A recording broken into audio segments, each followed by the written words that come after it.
Assalamu alaikum la team amateur, j'espère que vous allez bien. Votre débrief dans un instant. Le Real Madrid qui s'impose aujourd'hui sur le score de 2 buts à 1 face à l'Atlético Madrid. Voilà, un match poussif, un match moyen de la part des merengues, on va dire.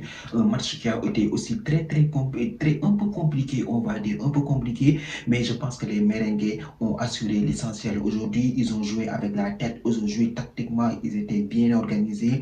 Et je pense que, voilà, ils ont fait ce qu'il fallait et ils ont pu se qualifier en finale. D'autant plus que je pense que les merengues, ils sont très bien rentrés dans ce match parce qu'ils ont obtenu un très bon coup franc transformé d'ailleurs par Fede Valverde.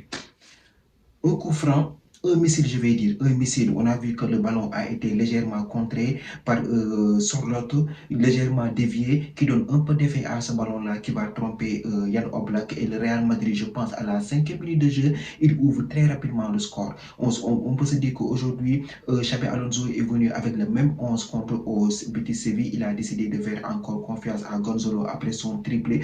Donc, Rodrigo sur son côté droit, ces temps-ci, qui est en très grande forme, avec l'absence de Mbappé qui ne va peut-être pas d'ailleurs jouer la finale. Donc là, on voit une équipe du Real Madrid dans la même dynamique que samedi dernier. Mais sauf que là, aujourd'hui, après avoir marqué ce joli coup franc, ils se sont mis à subir. Moi, j'ai vu une équipe du Real Madrid qui a reculé pendant tout le match.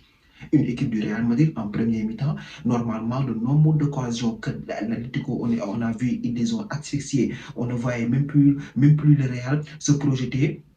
Organiser le jeu, donner le tempo du match. On voyait que l'Atlético, c'est eux qui faisaient tout, c'est eux qui avaient le ballon, c'est eux qui avaient des occasions. On a vu dans le match plusieurs fois Thibaut Courtois faire des arrêts, dont même le corner dévié par la tête de Sorloth, magnifique arrêt de Thibaut Courtois, le tir de Bagnaia, magnifique arrêt de Thibaut Courtois, et aussi on a vu aussi des occasions qui, sur la dernière place, je pense que les hommes de Diego Simeone aujourd'hui aussi, ils peuvent s'en vouloir, ils peuvent avoir des regrets, parce que normalement, en premier mi-temps, il devait claquer un but.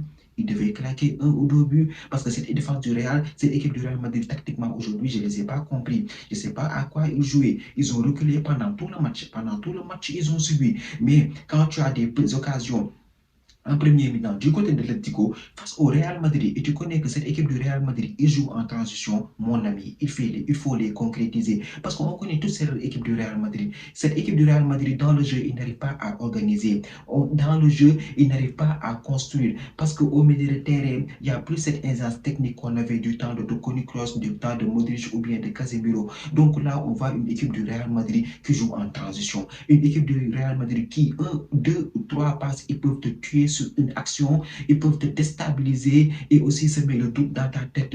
Avec des joueurs rapides devant, comme Rodrigo ou bien Vinicius, ils peuvent très bien faire la différence. Donc, l'équipe du Real Madrid qui arrive à gérer, et je pense que dans ces moments-là où le Real Madrid s'était mis à subir pendant tout le match, on peut remercier qu'un joueur, Camavinga. Franchement, Kamavinga, aujourd'hui, le match qu'il nous a fait, le match de patron, c'est qu'il a fait un très grand match. Ça se voit que Kamavinga, à 100% dans ses moyens, à 1000% même, je dois dire, il est là dans des bonnes zones, dans des bonnes situations pour intercepter le ballon et aussi pour faire remonter son bloc. Plusieurs passes, on a vu de l'Atlético qui était là, Eduardo Camavinga, qui était là pour défendre, qui était là pour faire le repli défensif, c'était Eduardo Camavinga. Sur son côté droit aussi, si son côté gauche, pardon, je pense que Carreras a été très impactant. On se souvient tous au match au Wanda Metropolitano face à l'Atlético Madrid. Il avait raté son match. Mais aujourd'hui, Carreras sur son côté gauche, il nous a fait un très bon match. On a vu que face au fils de Diego Simeone, il était tactiquement, il était bien organisé. Il a intercepté pas mal de ballons. Il a fait pas mal de différences aussi pour remonter la balle. Donc, un premier mi-temps qui, je dois dire, ce fut dur et compliqué pour cette équipe du Real Madrid. Parce qu'on a souffert, on a reculé, et je pense que même Sorloth, normalement, si Asensio ne s'était pas géré, Sorloth aurait pu avoir une action de but. Donc, une équipe du Real Madrid qui se met à défendre pour protéger son avantage, une équipe du Real Madrid qui cherche l'opportunité pour faire le break, une équipe du Real Madrid qui est dangereuse, qui est très dangereuse. C'est pourquoi je vous disais tout à l'heure que quand tu joues contre le Real Madrid et que tu as des occasions, tu les rates, attention à toi derrière. Attention à toi derrière. On a vu qu'en deuxième mi-temps, cette équipe de l'Atlético Madrid est venue dans la même dynamique. On a vu l'équipe du Real Madrid qui recule. On arrive à toucher Vinicius, mais Vinicius n'arrive pas à faire des différences. D'ailleurs, même, on a vu que On a vu que voilà, c'était un match un peu compliqué aussi pour lui parce que voilà, il n'arrivait pas à faire la différence, une défense du Real de l'Atlético qui était très bien organisée. Mais comme je l'ai dit tout à l'heure, le Real, c'est une équipe qui joue à transition 2 ou 3 passes et on l'a vu durant ce deuxième but. Contre le coup du jeu, magnifique passe sur Rodrigo. Rodrigo, son contrôle, je pense qu'il fait un contrôle magnifique qui lui donne un temps de défense sur les deux défenseurs de l'Atlético Madrid. Il passe devant eux, il met son corps. Tu ne peux pas le toucher parce que si tu le touches, il y a carton rouge pour la défense de l'Atlético. Il vient, il crucifie tranquillement Yann Oblak. Je pense même en premier mi-temps, il avait une occasion qui normalement il devait inscrire le deuxième but. Il s'est sabordé face à Oblak, mais là, sur cette action, il n'a laissé aucune chance. Il vient tranquillement poser. Il est maître de son ballon. Il place le ballon au petit filet et permet au Real Madrid de prendre 2-0. Dans ce cas, dans ce sens même, je dis que Rodrigo, ces temps-ci, il est en forme. Il a fait un retour fracassant. Là, il profite de l'absence de Mbappé pour montrer sa valeur aux côtés du Real Madrid. Et dire qu'il y a quelques mois, Xabi Alonso aussi, lui, je ne le comprends pas. Il y a quelques mois, il était en train de mettre Rodrigo sur le banc. Sur le banc. Je peux dire que même que Rodrigo est le joueur le plus sous-coté au monde. Il faut le dire. Parce que dès qu'il rentre, dès qu'il est sur le terrain, sur les petits espaces, il est capable de te faire des différences et aussi d'amener de la folie dans cette défense. Donc, Rodrigo qui permet au Real Madrid de mettre le deuxième but. Une équipe du Real Madrid encore qui se met à reculer, qui défend son score. Je pense même pas 10 minutes. On a vu plusieurs fois Llorente sur son côté droit en train de débouler, en train de faire mal à la défense du Real Madrid. Il y a eu un centre dont je pense que Griezmann, une reprise de volet, ça devrait être but.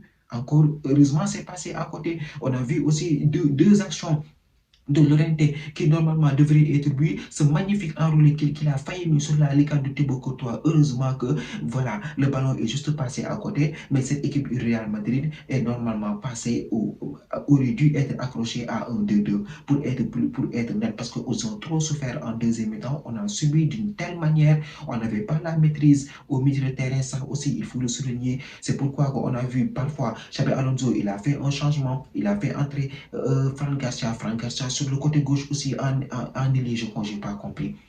J'ai pas compris ce que Xabi Alonso voulait faire là-bas parce que sa rentrée n'était pas du tout impactante. On l'a vu, il a perdu plusieurs ballons qui, je pense même, auraient pu être des actions favorables pour cette équipe du Real Madrid. Il fait entrer Ferland-Mendy, par contre, très bonne entrée. J'ai bien aimé sa rentrée, même s'il s'est fait prendre 2 fois par l'orienté. On a vu qu'il a eu des actions, il s'est projeté.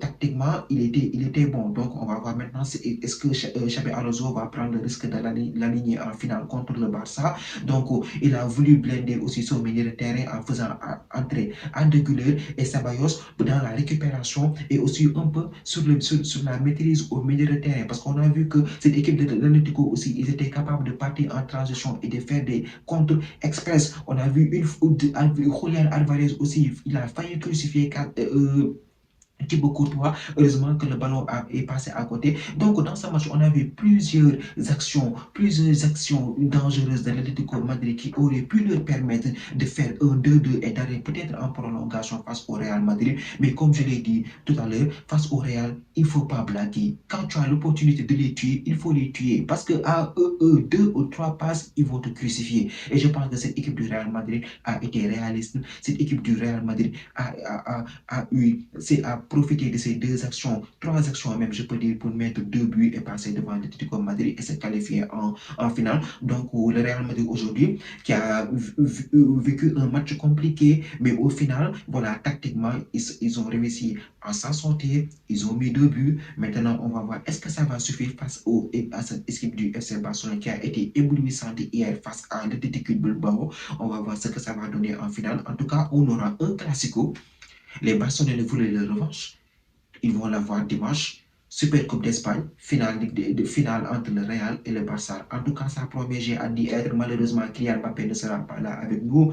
Voilà, on va voir maintenant avec le retour de Dani Carvajal et de Arnold comment ça va se jouer. On a vu qu'ils étaient sur le banc, Oysel aussi est de retour, mais ils n'ont pas joué. Maintenant, on va voir comment Xabi Alonso va essayer de se concrétiser tactiquement pour essayer de contrer cette équipe du FC Barcelone. Parce que remporter ce trophée-là, va permettre peut-être aux merengues de pouvoir lancer leur saison et aussi se mettre dans une très bonne dynamique.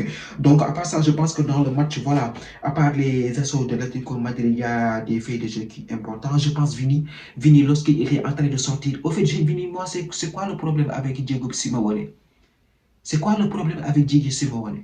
On a vu aussi on a vu ici des débuts madrilènes, mais aujourd'hui, il y a eu des échauffourées entre les deux hommes, entre Simeone, qui disait à Vinicius lors de sa sortie qu'on est en train de te siffler. Donc, Vinicius, je pense qu'il est parti répondre à Diego Simeone. Ils ont tous les deux pris un carton jaune. Donc, voilà, des tensions, ça ne manque pas sur les débuts madrilènes. Mais en tout cas, l'essentiel est là. Le Real Madrid est qualifié en finale et va affronter les Barcelonais. Donc, rendez-vous dimanche soir.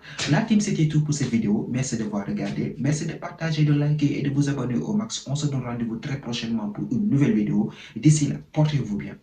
Ciao.